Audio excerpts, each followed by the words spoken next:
ကြားထက်ကနေဝင်ရောက်ညှိနှိုင်းတာတော့အဆင်မပြေဘူး CNDF ကrecorder ကနေဆုတ်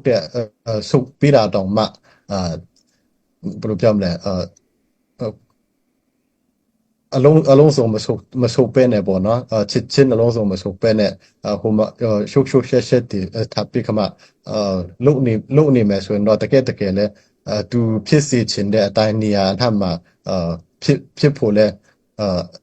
ဖြစ်လို့လဲရပါတယ်ချင်းညီနောင်အနေနဲ့အစဉ်တင်လဲဖြစ်ပါတယ်ဒါပေမဲ့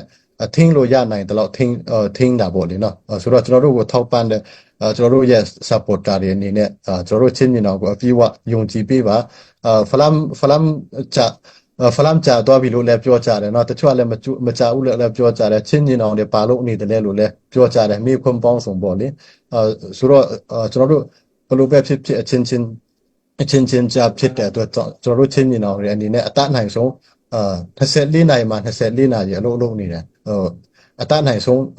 ဒီဖက်ကဘယ်လိုပြောမလဲချိတ်ဆက်ဆောင်ရွက်မှုတွေလည်းလုပ်နေတယ်လို့ကျွန်တော်တို့ပြင်ဆင်မှုတွေလည်းလုပ်ထားပါတယ်လုပ်ပါတယ်ဘာမှကျွန်တော်တို့အားငယ်စရာမရှိဘူးအတတ်နိုင်ဆုံးကိုစ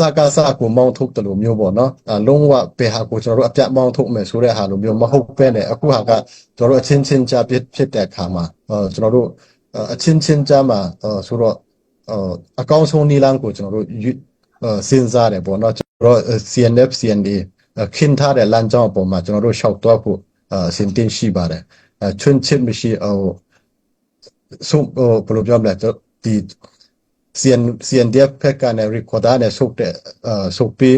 ပေးတဲ့အပေါ်မှာချွန်းချစ်မရှိအကုန်လုံး Camp Victoria ပြန်ဖို့ဖြစ်ပါလိမ့်မယ်တကယ်လို့အဲ့လိုမပြန်ရင်လည်းပဲကိစ္စမရှိပါဘူးကျွန်တော်ချင်းပြည်တစ်ခုလုံးကိုဒီစစ်မီလောင်စီချင်တဲ့မဖြစ်မနေလော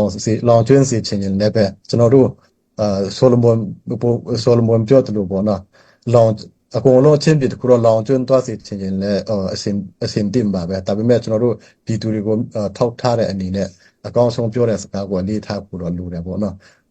ဆိုတော့ဒီနေရာမှာဒီ live ကိုကြည့်ရှုနေတဲ့သူတွေအားလုံးကိုပြောချင်တာတော့ကျွန်တော်တို့ချင်းညီနောင်အနေနဲ့အဖက်ကနေခေါင်းဆောင်တွေအလုံးနေပါတယ်တစ်ဖက်ကစကလွယ်ပြီးမှအချင်းချင်းစေရပြပခမဖြစ်မိအောင်လဲကျွန်တော်တို့စူးစမ်းနေတယ်လို့ဖြစ်လာလို့ရှိရင်လည်းပဲကျွန်တော်တို့ဘယ်လိုမျိုးဆောင်ရွက်မယ်ဆိုတဲ့ဟာရှိပါတယ်ကျွန်တော်တို့ဒီဟာပညာယူမယ်လုံးဝအတင်ခန်းစာယူမယ်အကောင်းဆုံးကျွန်တော်တို့ပြန်လာကြမယ်ပေါ့နော်အားမငယ်ကြပါနဲ့လို့ကျွန်တော်လက်ရှိချင်းညီနောင်ရဲ့အလှည့်ကျတပါပတိဖြစ်ပါတယ်ကျွန်တော်ကိုတော့အားလုံးကsocial media မှာဖြစ်ကျွန်တော်တို့ချင်းတော်လှန်ရဲ့တိုင်းဝိုင်းမှာဖြစ်တည်ကြမှာပါကျွန်တော်ကတော့ CNA CNF နဲ့ပတ်သက်လို့ရှင်တော့လုံးဝဘယ်လိုပြောမလဲCNA CNF ကိုမုံတီးသူတယောက်ပေါ့နော်မကြိုက်တဲ့သူတယောက်လို့ကျွန်တော်ကိုပြောတဲ့သူတွေလည်းရှိပါတယ်အများအားထောက်ပြလွန်းလို့ပေါ့နော်ပြောလို့လွန်းလို့ပေါ့လေဒါပေမဲ့အခု briefback ခါကြမှာအနေငယ်ပြည်သူတွေကိုချပြချင်တာတော့ကျွန်တော်တို့3ရက်9လ2025မှာကျွန်တော်တို့ဒီမလိုလားအပ်တဲ့ချင်းပြည်တစ်ခုလုံးစိတ်မီးပွားနိုင်တဲ့အခြေအနေမျိုးကျွန်တော်တို့ကြားသိထားရတယ်ပေါ့နော်ဖလမ်မြို့နယ်အတွင်းမှာရှိတဲ့CNO CNDF နဲ့ CTF ပါငိုရမ်နဲ့briefback ခါမှာဒီ CNA အနေနဲ့ဝင်ရောက်နိုင်တဲ့အခြေအနေမျိုးကျွန်တော်တို့ကြားသိရတဲ့အခါမှာကျွန်တော်တို့ statement ထုတ်ခဲ့တယ်ပေါ့နော်ချင်းညီနောင်အနေနဲ့အဲ့ဒီ statement ထုတ်တဲ့အခါမှာဘယ်သူမှမပါဘူးပေါ့နော်ဒါဖလမ်မီတာစုပြဿနာတာဖြစ်တယ်တခြားအဖွဲ့အစည်းတွေCNO CNDF ဟာဆိုရင်ချင်းညီနောင်အဖွဲ့ဝင်ဖြစ်တယ်CTF ခေါငိုရမ်ဟာဆိုရင်ချင်းလန်းကောင်စီအဖွဲ့ဝင်ဖြစ်တယ်ပေါ့နော်တခြားတွေဝင်ရောက်ဆွဖက်လို့ရှိရင်အများကြီးပြဿနာစစ်မီပွားနိုင်တဲ့အတွက်ကြောင့်အဲ့လိုမျိုးမဖြစ်အောင်ဘယ်သူမှဝင်မပါအောင်ကျွန်တော်တို့ statement ထုတ်ခဲ့ပါတယ်ဒါပေမဲ့ဒီကျွန်တော်တို့ statement ထုတ်တာနဲ့ဆန့်ကျင်ပြီးမှပေါ့နော်CNA ကအစအဆုံးဝင်ရောက်ခဲ့တယ်ပေါ့နော် CNO CNDF ဖက်ကလည်းပဲ recorder ကိုတင်းတယ်အဲ့ဒါနဲ့ဒီ CNA ကလည်းပဲသူတို့ကိုထိပါတယ်ဆိုမှဝင်ရောက်ပြီးမှCNDF ရဲ့ဌာနချုပ်ကိုတင်းတဲ့အထိပေါ့နော်ပြန်ပြီးခမအစကလည်းအဆုံးပါဝင်နေတယ်ပေါ့နော်အဲ့ဒါမှစီရီ prepack ကအများကြီးဖြစ်တယ်အဲ့တော့အဲ့ဒီချိန်မှာကျွန်တော်တို့မှာဆုံးဖြတ်ချရမှာကချင်းညီနောင်အနေနဲ့ကျွန်တော်တို့ statement အတိုင်း ဒီထုတ်တုံ့ပြန်ဖို့ဖြစ်လာတယ်ပေါ့နော်ဆိုတော့ကျွန်တော်တို့ statement အတိုင်းထုတ်တုံ့ပြန်မယ်ဆိုရင်ကျွန်တော်တို့ချင်းညီနောင်အနေနဲ့အစဉ်တဆူတစီထဲတော့ကျွန်တော်တို့ပထဝီနေထားရမဖြစ်နိုင်ပေမဲ့ကျွန်တော်တို့ရှိတဲ့နေရာတိုင်းမှာတုံ့ပြန်လို့ရတယ်လုပ်လို့ရတယ်ပေါ့နော်ဒါပေမဲ့ကျွန်တော်တို့ချင်းပြည်သူတွေရဲ့အခြေအနေတခုလုံးချင်းပြည်တခုလုံးစီရေးမိပွားနိုင်တဲ့အတွက်ကြောင့်ကျွန်တော်တို့အနေနဲ့တခါတည်းတုံ့ပြန်ရှိတဲ့နေရာကနေကျွန်တော်တို့တုံ့ပြန်တာမျိုးမလုပ်ဘဲနဲ့ပေါ့နော်CND CNF ကိုတတ်ဆုပ်ပါလို့ကျွန်တော်တို့ပြောတယ်ခါတိုင်းဆိုရင်တော့ CND CNF ဆိုတဲ့အတန်တော်မကြားချင်ပါဘူးကျွန်တော်ကဒါပေမဲ့ချင်းညီနောင်ရဲ့အထက်ကျတပါပတိဖြစ်နေတဲ့အခါမှာစိတ်နှင်းချပြီးမှ CNF ခေါင်းဆောင်တွေကိုစာပို့တယ်ပေါ့နော်တတ်ဆုပ်ပါကျွန်တော်တို့အချင်းချင်းဖြစ်တယ်စစ်မိချင်းပြည်တခုလုံးမိပွားနိုင်တယ်လို့ထိန်းတဘောထားကြီးစွာနဲ့စာပို့တယ်ပြီးတော့ချင်းတော်လှန်ရေးမှာတဘောထားချင်းမတိုက်ဆိုင်တဲ့ဒီချင်းလန်းကောင်စီအဖွဲ့ဝင် CTF ခေါင်းဆောင်တွေအားလုံးနဲ့လည်းပဲအဆက်မပြတ်ကျွန်တော်တို့စကားပြောနေတယ်line ပေါ်မှာဒီကျွန်တော်တို့ကိုအားပေးတဲ့သူတွေကြောင့်ဖြစ်ဘလို့ဖြစ်ကျွန်တော်တို့အချင်းချင်းကြားမှာအမုန်းတရားပွားများတာမျိုးမကြိုက်စကားများတာမျိုးမကြိုက်တဲ့အတွက်ကြောင့်ကျွန်တော်နိုင်ငံရေးမှာခံယူချက်မတူညီတဲ့ခေါင်းဆောင်တွေကျွန်တော်စကားမပြောချင်တဲ့အခါမှာ social media မှာကျွန်တော်ဒီစကားမပြောဘဲနဲ့ထားတဲ့ဟာတွေပေါ့နော်ဘယ်လောက်ထားတဲ့ဟာတွေပေါ့နော်ဒီဟာမျိုးတွေကိုတော့မှပုံလင်းပြောမှဆိုရင်ကျွန်တော်ကောင်းမွန်နဲ့ပြန်ဆက်တွေ့ပြီးမှာပေါ့နော်အတိကတော့ကျွန်တော်တို့ချင်းပြည်တခုလုံးCPCC လိုမျိုးမဖြစ်တော့အောင်ကျွန်တော်တို့အတန်းထိုင်ဆိုထိန်းချောင်းခဲ့တယ်ပေါ့နော်ဆိုတော့ CNDCMF ဘက်ကတော့39နှစ်ကြာဒီ NCA လည်းရေးထိုးတဲ့EAO လက်နက်ကင်တစ်ခုဖြစ်ပြီးမှဖြစ်တာပေါ့လေအဲ့ဒါ2021နောက်ပိုင်းမှာပေါ်လာတဲ့ CNDF ရဲ့camp really ပေါ့နော်အဲ့ဒါတိမ်ပိုက်လိုက်တယ်ပေါ့နော်အဲ့ဒါကိုဒီစီကြီးအောင်မြင်တဲ့သူတယောက်အနေနဲ့ကိုဟာကိုခံယူပြီးရတင်တယ်ကျွန်တော်တို့ CNF ခေါင်းဆောင်ပိုင်းကိုစာပို့တာလည်းမကြည့်စာပို့တာတော့ကြည့်ကြတယ်ဘာ reply မှလည်းမပြန်ကြဘူးပေါ့နော်တော်တော်လေး NUG အနေနဲ့ဝင်ရောက်ထိန်းချောင်းမဲ့အနေအထားတွေလည်းကျွန်တော်တို့ကြားသိရပါတယ်ဒါပေမဲ့ CNF ဘက်ကနဲ့ NUG ကဝင်ရောက်ထိန်းချောင်းတာတော့မှမလို့ညင်းပယ်တဲ့အနေအထားတွေအထိရောက်တက်သွားတယ်ပေါ့နော်ဆိုတော့ကျွန်တော်တို့ကိုအားပေးတဲ့ပရိသတ်တွေပေါ့နော်လောလောဆယ်လာတလို့အခြေအနေရအဲ့လိုဖြစ်ပါတယ်ဒါပေမဲ့ကျွန်တော်တို့လုံးဝပြည်သူတွေရဲ့မျက်နှာကိုထောက်ရှုတဲ့အနေနဲ့ CNDF အနေနဲ့ recorder ကနေတတ်ဆုပ်ပေးလို့ရှိရင်အားလုံးအဆင်ပြေမဲ့အနေအထားဖြစ်တဲ့အတွက်ကြောင့် CNDF အနေနဲ့ recorder ကနေတတ်ဆုပ်ပေးတယ်ဒီစေရပြပခါတော့မှာ CNF ဘက်ကနဲ့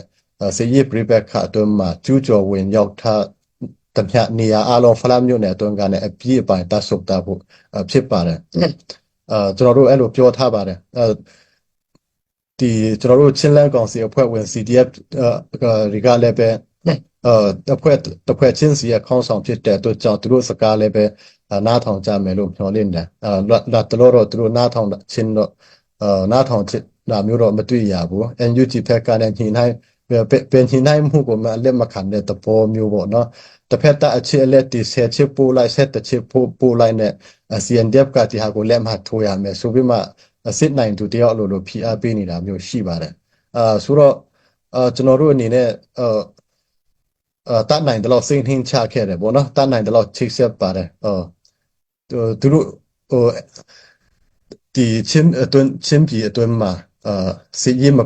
ပွားချင်လို့ပေါ့နော်ဆိုတော့ကျွန်တော်တို့လုံနိုင်တယ်လို့လုံနေပါတယ်နေရောညပါကျွန်တော်တို့ဒီချင်းညီတော်အဖွဲ့ဝင်ခေါင်းဆောင်တွေလည်းပဲဒီကိစ္စကိုတတ်နိုင်ဆုံးကျွန်တော်တို့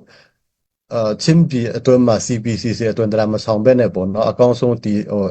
စီရေးအချိန်မိကို short ချနိုင်မလားဆိုတဲ့ဟာမျိုးတော့ကျွန်တော်တို့စဉ်းစားတာပေါ့လေဒါပေမဲ့တတ်နိုင်တယ်လို့ဆောင်ရွက်နေပါတယ်တစ်ဖက်ကလည်းပဲကျွန်တော်တို့CNDF ကိုသူတို့စကန်တင်းသွားလို့ကျွန်တော်တို့ချင်းမြင်အောင်အားနေသွားမှာမဟုတ်ပါဘူးကျွန်တော်တို့ဂျန်တဲ့နေရာတွေမှာချင်းမြင်အောင်ရှိတဲ့အဖွဲ့အတိုင်းမှာကျွန်တော်တို့ဘယ်အဖွဲ့ဘယ်လိုပြောမလဲအာနာရှင်ဟူတမျှမောင်းထုတ်နိုင်တဲ့အင်အားရှိပါတယ်ဒါပေမဲ့ကျွန်တော်တို့အကောင်းဆုံးကတော့ပြည်သူတွေရဲ့အတန်နားထောင်တာဖြစ်တယ် တကယ်လို့ NUG ညှိနှိုင်းပေးချင်တဲ့ဟာတော့မှရောက်တဲ့ပြခမညင်ပယ်တာမျိုးအဆင့်အထိဖြစ်လာတဲ့ဆိုရင်ကျွန်တော်တို့ချင်းညီနောင်အဖွဲ့ဝင်ချင်းညီနောင်တပါပတိအနေနဲ့ချင်းညီနောင်ခေါင်းဆောင်များအနေနဲ့ဒီချင်းလန်းကောင်စီအဖွဲ့ဝင်CDF ဒီနဲ့အားလုံးနဲ့တေချာပို့ပြောဆိုထားပြီးခါမှကန်လန်းတဲ့ဟာတွေကိုလည်းညင်ပယ်ထားတဲ့အထိလောက်ဖြစ်တယ်ဆိုရင်တော့အားလုံးကျွန်တော်တို့ကိုအားပေးတဲ့ break that တင်ကြားစီချင်တဲ့အရာမြင်စီချင်တဲ့အရာဒီမြင်ရမှာပါကျွန်တော်တို့ချင်းမြင်အောင်ကစာကစားမတူဒီမတူပြီးမှအင်အားဘလောက်ရှိတယ်လဲမင်းတပ်မှာဘလောက်ရှိတယ်လဲဒီဟာတွေတော့မှကျွန်တော်တို့နိုင်တဲ့ဖះကျေးဇူးတော်ကြောင့်နိုင်နိုင်အောင်တိုက်နိုင်ပါတယ်ဆိုတော့ကျွန်တော်တို့ကတော့စစ်မီမကူးစေချင်လို့ထင်းချောင်းနာပေါ့နော်ဒါပေမဲ့ CN နဲ့ဖက်ကနဲ့ဒီတကယ်လို့များချင်းပြည်တစ်ခုလုံးမှာCC နဲ့ CB အတွင်းဆောင်ပြီးခမတိုက်ခိုက်ဖို့ဒီဘယ်လိုပြောမလဲအလုံးဝပြင်ဆင်နေတယ်ပေါ့နော်ချင်းပြည်တော်နဲ့ချင်းလန်းကောင်စီနဲ့ဟာလိုမျိုးပုံဖော်ပြီးမှချင်းပြည်တစ်ခုလုံးစစ်မိပွားဖို့အတွက်ဥတီတာပဲတကယ်စနစ်တကျချပြတာပေါ့စနစ်တကျ planning လုပ်နေတာပေါ့ဆွဲနေတာပေါ့လေဘာလို့အဲ့လိုပြောတယ်လဲဆိုရင်တော့ကျွန်တော်တို့ပြောဒီဘယ်လိုပြောမလဲကြားထက်ကလည်းဝင်ရောက်ညှိနှိုင်းတာတော့အစီမပြေဘူး CNDF ကrecorder ကနေဆုတ်ပြီးတာတော့ဘယ်လိုပြောမလဲအလုံးစုံမဆုတ်ပဲနဲ့ပေါ့နော်ချစ်ချင်းအလုံးစုံမဆုတ်ပဲနဲ့ဟိုမှာရှုပ်ရှက်တီတပ်ပြီးခမလုံနေမယ်ဆိုရင်တော့တကယ်လဲသူဖြစ်စေချင်တဲ့အတိုင်းနေရာအထက်မှာဖြစ်ဖို့လဲဖြစ်လို့လဲရပါတယ်ချင်းညီနောင်အနေနဲ့အစဉ်တင်လဲဖြစ်ပါတယ်ဒါပေမဲ့ထင်းလို့ရနိုင်တယ်လို့ထင်းတာပေါ့လေနော်ဆိုတော့ကျွန်တော်တို့ကိုထောက်ပံ့တဲ့ကျွန်တော်တို့ရဲ့ supporter တွေအနေနဲ့ကျွန်တော်တို့ချင်းညီနောင်ကိုအပြည့်အဝယုံကြည်ပေးပါဖလမ်ချာတော့ပြီလို့လည်းပြောကြတယ်เนาะတချို့လည်းမချဘူးလည်းပြောကြတယ်ချင်းညီနောင်တွေပါလို့နေတယ်လို့လည်းပြောကြတယ်မိခွန်းပေါင်းဆုံးပေါ့လေဆိုတော့ကျွန်တော်တို့ဘယ်လိုပဲဖြစ်အချင်းချင်းကြဖြစ်တဲ့အတွက်ကျွန်တော်တို့ချင်းညီနောင်တွေအနေနဲ့အတတ်နိုင်ဆုံး24နိုင်မှာ24နာရီအလုပ်လုပ်နေတယ်အတတ်နိုင်ဆုံးဒီဖက်ကဘယ်လိုပြောမလဲချိတ်ဆက်ဆောင်ရွက်မှုတွေလည်းလုပ်နေတယ်လို့ကျွန်တော်တို့ပြင်ဆင်မှုတွေလည်းလုပ်ထားပါတယ်လုပ်ပါတယ်ဘာမှကျွန်တော်တို့အားငယ်စရာမရှိဘူးအတတ်နိုင်ဆုံးကိုစကိုမောင်းထုတ်တယ်လို့မျိုးပေါ့နော်လုံးဝဘယ်ဟာကိုကျွန်တော်တို့အပြတ်မောင်းထုတ်မယ်ဆိုတဲ့ဟာလိုမျိုးမဟုတ်ပဲနဲ့အခုဟာကကျွန်တော်တို့အချင်းချင်းကြားဖြစ်တဲ့အခါမှာကျွန်တော်တို့အချင်းချင်းကြားမှာဆိုတော့အကောင်းဆုံးနည်းလမ်းကိုကျွန်တော်တို့စဉ်းစားတယ်ပေါ့နော်ကျွန်တော်အနေနဲ့ဆိုရင်အစမှပြောတယ်လို့ CNF တွေကိုယ်တိုင်လည်းတည်ပါတယ်ကျွန်တော်တို့ကိုအဆဲဆုံးအပြောဆုံးပေါ့နော်ဒါပေမဲ့ဒီ prepare ခါအတွင်းမှာကျွန်တော်တက်ဆိုင်ရာသူတို့ခေါင်းဆောင်တွေကိုလည်းစာပို့ပြီးမှအဲ့လိုမျိုးအကောင်းဆုံးဒီဟာကိုညှိနှိုင်းတဲ့ဟာအဲ့လိုမျိုးမေတ္တာရခံတဲ့ဟာလိုမျိုးပြောထားပါတယ်ဒါပေမဲ့လည်းအရှင်ပြည်တလားမပြည်ဘူးလားကတော့မိဘပြည်သူတွေမြင်တွေ့တဲ့အတိုင်းဖြစ်ပါတယ်ဆိုတော့ CNF CNA ခင်းထားတဲ့လမ်းကြောင်းအပေါ်မှာကျွန်တော်တို့ရှောက်တော့ဖို့စင်တင်ရှိပါတယ်ချွန်းချစ်မရှိဆုံးဘယ်လိုပြောမလဲဒီ CNDF ဖက်ကနဲ့ recorder နဲ့ဆုတ်ပေးတဲ့အပေါ်မှာချွန်းချစ်မရှိအကုန်လုံးCamp Victoria ပြန်ဖို့ဖြစ်ပါလိမ့်မယ်တကယ်လို့အဲ့လိုမပြန်ရင်လည်းပဲကိစ္စမရှိပါဘူးကျွန်တော်ချင်းပြည်တစ်ခုလုံးကိုဒီစစ်မီလောင်စေချင်တဲ့မဖြစ်မနေလောင်ကျွင်းစေချင်ရင်လည်းပဲကျွန်တော်တို့ဆိုလိုမွန်ပြောတယ်လို့ပေါ့နော်လောင်အကုန်လုံးချင်းပြည်တစ်ခုတော့လောင်ကျွန်းသွားစေချင်ရင်လည်းအစင်တင်ပါပဲဒါပေမဲ့ကျွန်တော်တို့ပြည်သူတွေကိုထောက်ထားတဲ့အနေနဲ့အကောင်းဆုံးပြောတဲ့စကားကိုလေးထားဖို့တော့လိုတယ်ပေါ့နော်ဆိုတော့ဒီနေရာမှာဒီ live ကိုကြည့်ရှုနေတဲ့သူတွေအားလုံးကိုပြောချင်တာတော့ကျွန်တော်တို့ချင်းနေအောင်အနေနဲ့အဖက်ကနဲ့ခေါင်းဆောင်တွေအလုပ်နေပါတယ်တစ်ဖက်ကစကလွယ်ပြီးမှအချင်းစစ်ရေးပြပခ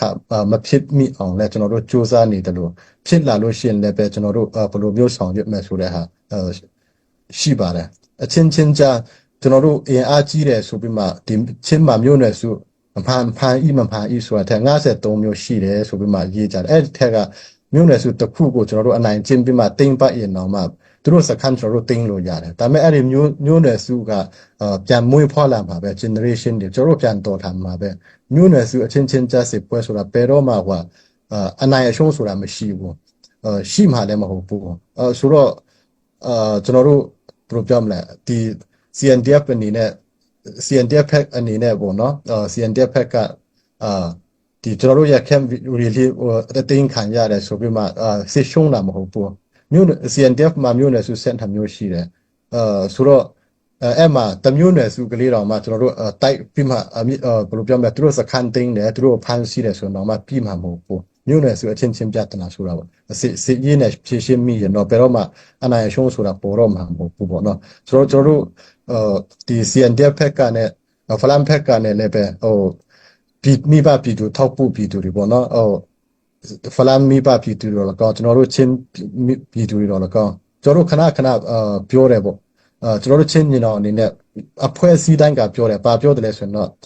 ဘယ်လိုပြောအင်အားတီဆောက်ရမယ်ဆိုတဲ့ဟာခဏပြောတယ်ပေါ့နော်အင်အားတီဆောက်မှတာတယ်ဘယ်လိုပြောမလဲ